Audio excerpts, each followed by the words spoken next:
everyone. Welcome to our preview week for the Real Missing Piece. And I'm Cheryl, and I'm outside of my daughter's basketball practice. It's summer, and we're doing all the things. I'm probably going to get sunburned. I think I put sunblock on. So I think I'll be okay. But we're excited that you're here and that you're listening to the call. And Candace, do you want to introduce yourself? Yes, I'm Candace Gibbons and so ready for this week, ready for all the goodness that's going to come and ready to share our testimonies in hopes to inspire you to come join us where you belong before you believe. Yes, and just a little introduction of what the real missing piece is. Candace and I were working together. We met each other through shampoo. Someone's backing out of their car right now. Um, and now we've evolved. I think it's been like, I don't know, 2 years now. We don't know the timeline because God works outside of time. So we've just been walking and moving forward and taking action. And we previously had Besties on Purpose, and we started a podcast. We wanted to make it about personal development and just grow from there. But we just felt led by God to start the Real Missing Piece, and put him into all the things we were creating. So was the Real Missing Piece was born. Did I miss Yes. anything? No, that's the Probably. short version. That's the short version. Okay. So Um, I go ahead. wanted to talk a lot, like I wanted to actually while you're here, because I know you're on the timeline. I wanted to talk about where we were before and then like what we've come to realize in the birthing of the real missing piece. Okay. Well, you're on this call because one of the things that uh we were very like excited about was to let go and let God. And we knew that podcast and that YouTube wanted to or was doing well on our platform. So we're like, we need to just let go and let God every month. And this is why, hence the birth of the let go and let God call. So that's why you're here. Yes. But a little bit of the background. Um, I lost my job. I don't even like saying lost my job because it feels like I was Let go. let go from my job in October of 2024. I think it's been 8 months now ish. I Yeah. can count. Yeah. And uh, 9. 9 months. And Candace was my second call. I called my husband first, but he didn't answer. And Candace answered the phone, and I was like, oh my gosh, we get to work together more. I didn't want to be at that job. So it was like, that's why I don't want to say I lost it because it was already lost a long time ago. But I got let go, and I was just like, okay, what do I do next in that phase transition of where I wanted to go? Before that, I had a podcast called Mom Boss Motivation, where I just needed motivation to get out of bed because I had my third child and just needed that manufactured motivation to get out of bed. And so I Mm. manufactured that through a podcast, through just working out and doing all the things. But so we went on that journey and we created, are we talking about everything like the Unleash Your Purpose challenge? Well, yeah, well, Okay. we don't have to recap everything, but just Okay. the striving part, like how we were striving before and we Okay. realized it. We So didn't even know we were striving. That's yeah. the piece I want to share. Yes. Okay. So I had Mom Boss Motivation, and I felt like I was like striving and manufacturing like motivation by just doing all the things, reading all the podcasts, not reading, reading books, listening to all the podcasts, working out a lot, doing all the things for my kids, and just like trying to do it all on my own. And it just felt like it was never enough. And so we just kept striving, or I just kept striving and striving to like get to that next level. And I was like, I always felt I was missing something, or like it just felt not fulfilled. I don't even know the Yeah, words. that's the right word, I think. Yeah, so Yeah. it just felt not fulfilled. But I was having it like I have a great life. I have a beautiful life, but it always like felt like, okay, but what am I missing? So that's Yeah. kind of where it was. And we were talking about that and how I was like, um, stay at home mom, loved it, grateful I could do it for years, got into network marketing, was thinking like, yes, this is the community. Like I didn't even know I was missing community, but I was kind of missing something. And it was like me outside of motherhood is what I think I was missing without knowing it.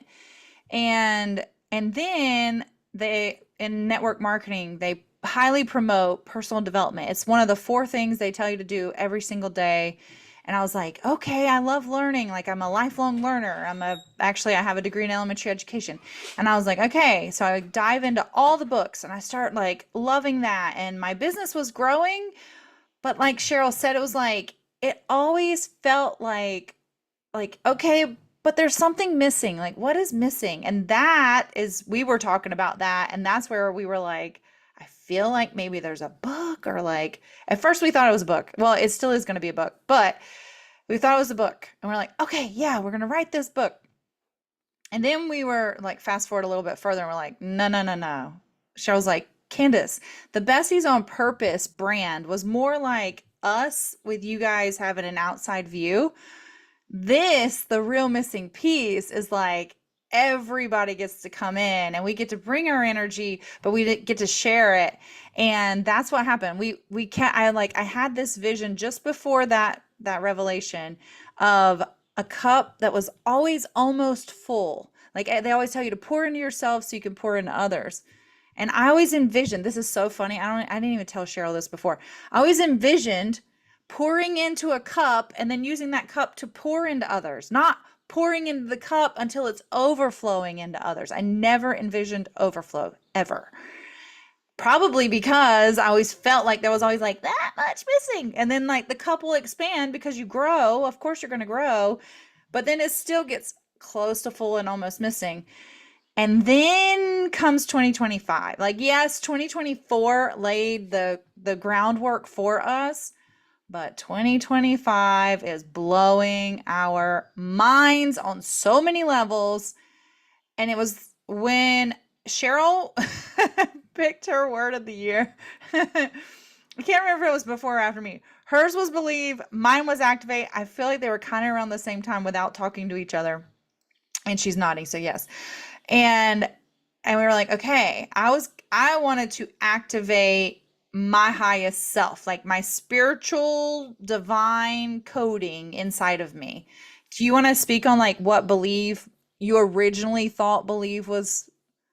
Yeah, now I'm echoing. I had to get out of that sun. It's okay, it's not I that was bad. already turning red. Um, so I chose believe. It was probably around Christmas time, right? Yeah, I think so. Um, Probably because it's December and that's when you like choose your word for the next year.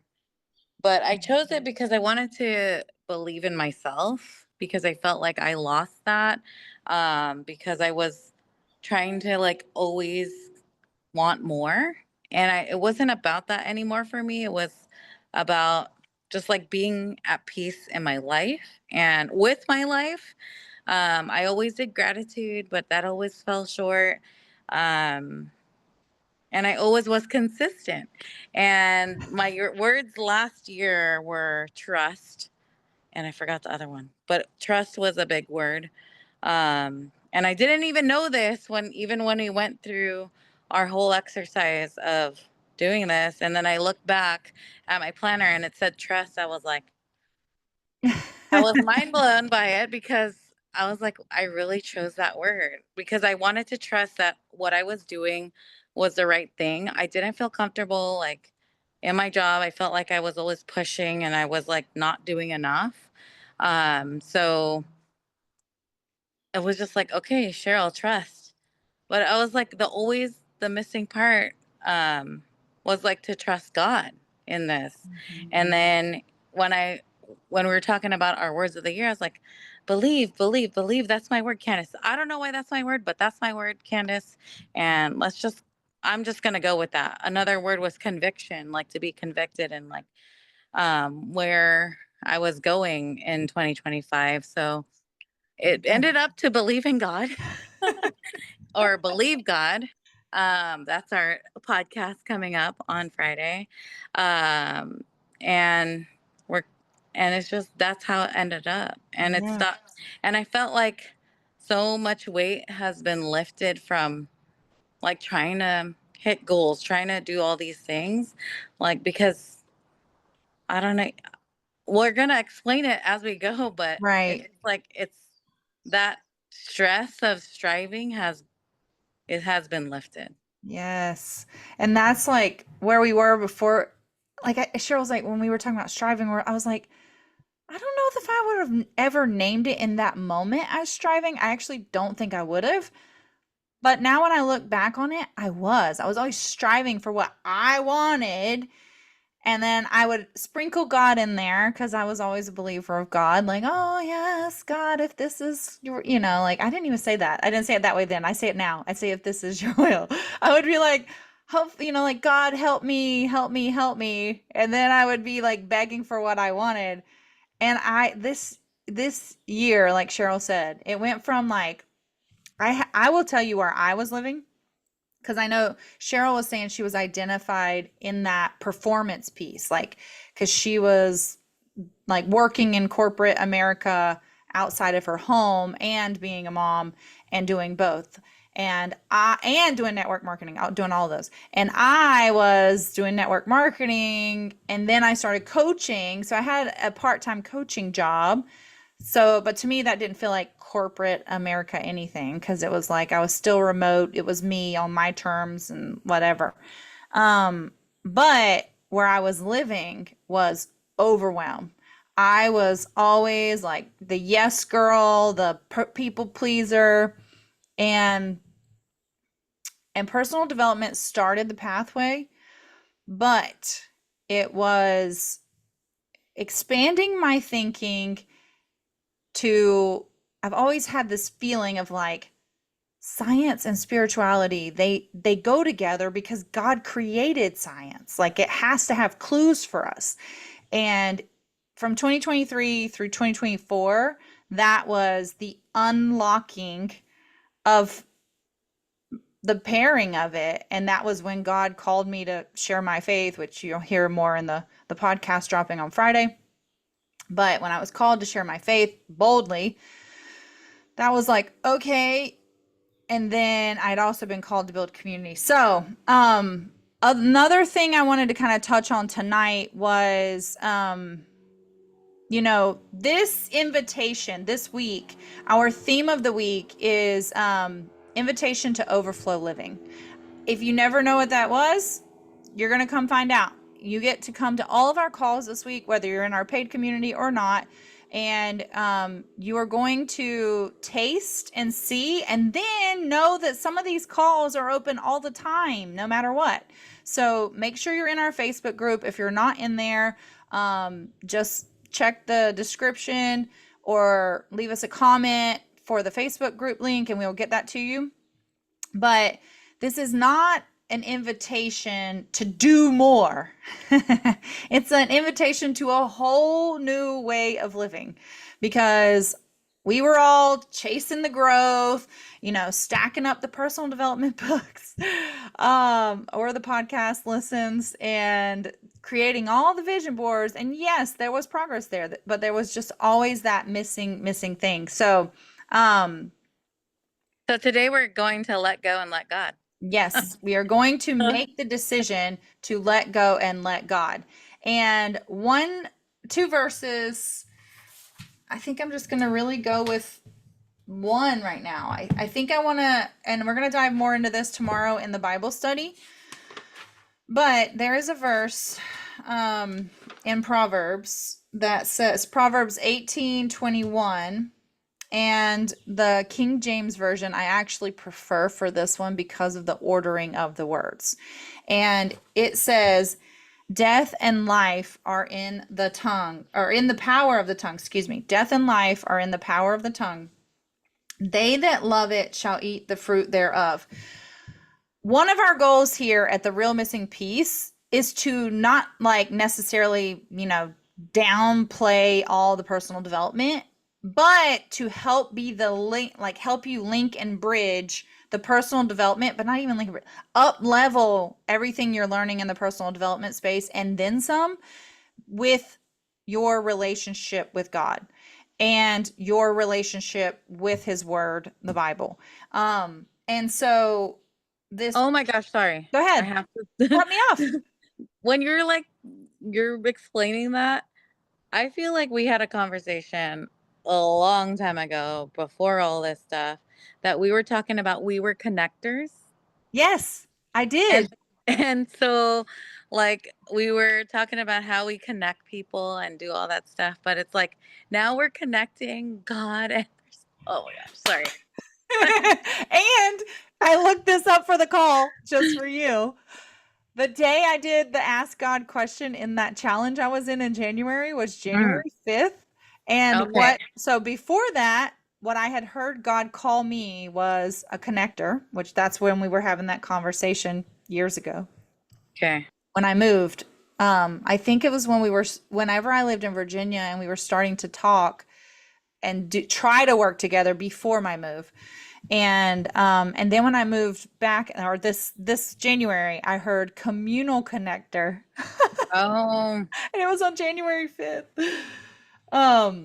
But yeah, that's what we're here. That's our purpose, is to be a connector for you to God. And now with that said, I want to kind of bring this to light too. Like, I was talking with one of my friends today, and she was like, Canda, like when you say Bible study, I'm not getting the sense like my grandparents and my moms and like what we grew up with. And I was like, yeah, no, like I feel like it's updated. And I don't know if it was always there and we just never saw it, but we want to bring a whole new feel, vibe, life to your definition of Bible study, your definition of many things, actually.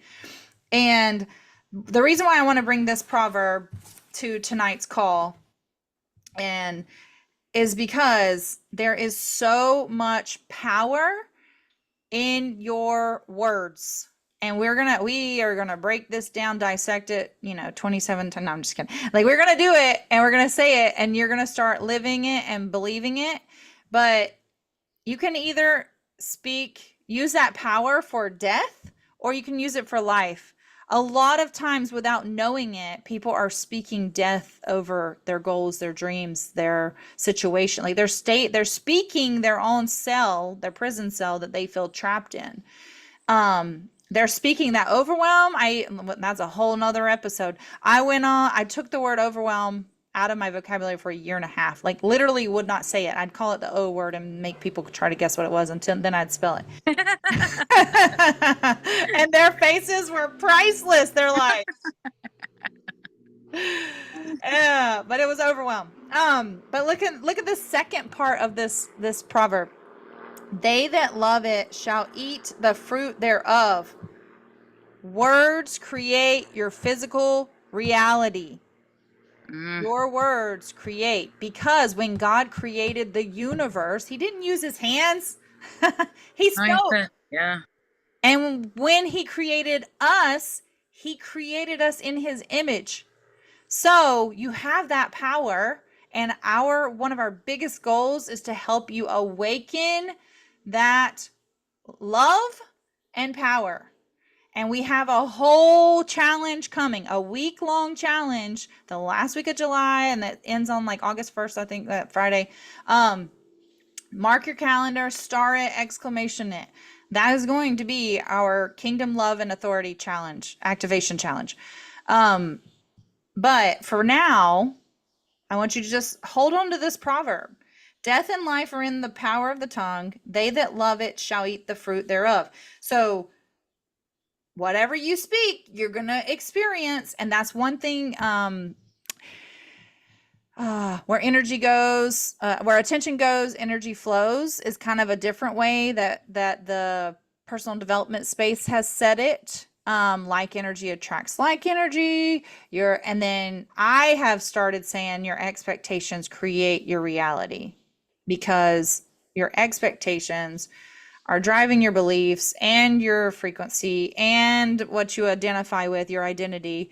And then that's what you're going to start experience. That's how you're going to talk. That's how you're going to think. That's how you are going to be. And therefore, that's what you're going to experience. So if you take anything from this call, it is to realize that you don't have to perform for God's love. You don't have to perform. It's already there waiting for you. Right here. Right here's your invitation. It's on this imaginary platter that I'm holding out in my hands. Okay? You don't have to perform. You can put down the performance piece. You can come out of agreement with that identity that I have to strive to earn my worth and my value and my blessings and blah, blah, blah. No, it's already been done for you. And we want you to pick up like the relationship that God is begging you for. Like he's literally, it's chasing after you. Is there anything else you want to add on to that? Uh, Not really. That was really good. We are inviting you to start a relationship or strengthen a relationship or just like get in it with us because it's been so mind blowing. Like every single time we have a call, every single time we have a challenge, we are like getting to know God more, but also getting to know ourselves more through God. I think that was a thing is like mom boss, my mom boss persona was like, I'm gonna rule the world and rule everything by myself, and that was tiring. And so now I don't have to do it all on my own. And I was just like looking at my legs and my arms. I'm like so tan because I get to go to the beach and I'm not like striving to do every single thing every single day. And we just got to do our part. And like Candace is saying, like he's inviting us. He has his open arms, saying, "Hello, I'm right here," or whatever you think is inviting to you. But yeah, I'm excited for everyone's growth. I think if you have a question, you can drop it in the chat below, and we can either address it today or tomorrow or any day this week. But we just want this live for those who are just curious about letting go and let God, because I didn't know about letting go and letting God. Yeah, I was gonna say it's 5:55 here, but let's take a couple like 2, 3 minutes and talk about like what we thought letting go and letting God was, and then what we've like maybe what we've come to know it as. Okay, what I thought it was. Yeah. Um, I thought it was just basically giving up on what I wanted to do or what Hmm. um I'm trying to think of like a moment where it was like, okay, I'm just gonna let go of this. Like I think it was my job. I could just use that because I was let go from that. I was like so tired of going to that job trying to strive to do something that I didn't feel comfortable in. And finally I was just like, okay, I'm just gonna to me it was like I'm just gonna like be aloof to everything and not really like care. But I don't think that's what letting go and letting God is now for me.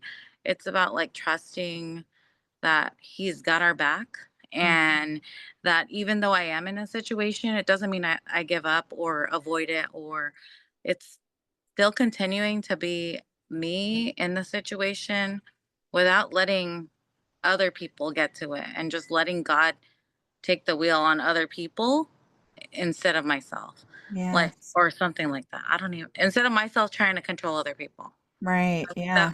That's kind of what it And is. that is actually very similar to me, except and similar but different. But to me, it was like a desperate, like, oh, I can't do this anymore.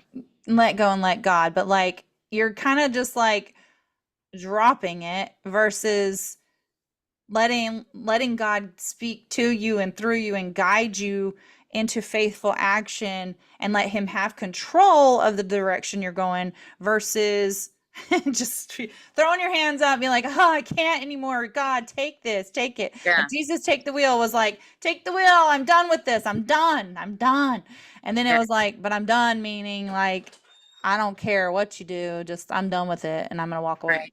And now it's like, okay, I am letting him have the reins. I'm seeking guidance from him on like what is the next thing. And when I realize life starts getting a little harder, I'm like, am I trying to I'm trying to control that. Let me see what God says. Like it's like a almost like an instant indicator for me to like run to him and say, "Hey, what am I doing here? Where are we going? What do you want me to do?" And let him direct my path. Um, Yeah, I never knew like people when they would say like I'm gonna pray on it and I'll get back to you, and I was like, how are you gonna pray? Like, how do you do that? How do you pray it's and not let scripted for give an you. answer? Like, so I was totally that person. And now I'm like, I found my own way to do it. And it's like, I don't think anyone could tell, we could show you different ways, but you're going to find your way. You're going to find Yes. your way to let go and let God because every way's different. Everyone's different. Everyone has different situations, and every situation's like needs different answers. So Yes. I think that's what this call is going to be. Yeah. And one more thing I wanted to point out on this very first one. For the people who are like, oh, I don't know where I'm at with God or churchy people, or what message would you like to, or yeah, and I can go first if you want, but what message would you like to share with them? Uh, just just be curious. I think I was always I came into this being very curious, and Candace was like blubbering her eyes out, and I was like, what's going on? But I think I like that energy. Like if you're like that, if you're like these girls are kind of like cray, but I kind of like it. Just come along with us on this journey because it's gonna like evolve, and it's gonna transform the way you think in a good way. And it's going to give you more peace, like all these things that I've experienced, more peace, like less striving, like just more the all these definitions that I had in my head before about different words. I would always go to the dictionary, and now I'm turning to the Bible and just like going going with it. So it's it's that's what I would say. If you're curious, come along on the journey. Join us on this preview week because it's gonna be probably life changing, No, as it it always is. definitely is. And the challenges as well and everything in between and everything thereafter. Yeah, I can think to like having many different religious experiences, and always just being like, I'm just Christian. I believe in God. And I hope that everyone who knows, like, even if you believe in like the universe or sort, and you don't really know, you just know there's a higher power. You can come as you are and you can be just ask questions because that's how you find answers for you. We aren't here like come think like we think. No. We're like, "Hey, here's what we got from that. What'd you get from that? What did that bring up in your mind?" Because hey, maybe hearing it the way you say it might also even help us expand more and Yeah, might help the next person in the community, etc. So, you can come as you are, you can be open and honest, and we hope that along the way you get to know God, like not as like like not as like your grandma's old church pastor or preacher or priest or whoever, or your mama's or your grandpa, whoever that person was that had you that connection that you kind of like were like, oh, I got a bad taste, or maybe it was your cousin, or maybe it was your neighbor, or somebody you saw that was a parent on another team or something. I don't know. But if someone has given you a bad taste of God, or you've had a bad experience and you blamed God, I hope that along the way in this journey that we are able to open your eyes to actually get to know God. This visual that I thought was right here, here it is. I created this, and like was this my first Bible study, Cheryl? I think yeah, yeah. I made this for like my first Bible study in January. I had never done a Bible study, y'all. I didn't even attend a Bible study. I didn't know how to do one. And I was like, what is God? Like, let's get to know his character. So we're definitely going to be reintroducing. We're going to go back through getting to know his character. I feel like that's a lifelong process, anyways. Getting to know his character, getting to know like his promises, principles, everything else. And so basically starting to get to know his love, but also return that love to him, and thereby getting to trust him more. And update many definitions. So don't be like, oh, these girls. But like, no, this, like Cheryl said, get curious, come taste, come see if it's for you. If not, guess what? There's a leave button in the Facebook group, and you can reply stop to our text messages. So, all right, we're gonna wrap this up. Cheryl's kiddos are done. And we are so thankful that you're here. If you watched it to the end, comment replay, let us know, and share it with a friend. Invite your friends to the Facebook group, and we will see you bright and early tomorrow morning on the West Coast, a little early on the East Coast at 5:45. We start music on the Pacific, and that's 8:45 Eastern. So we will see you for the Bible study tomorrow.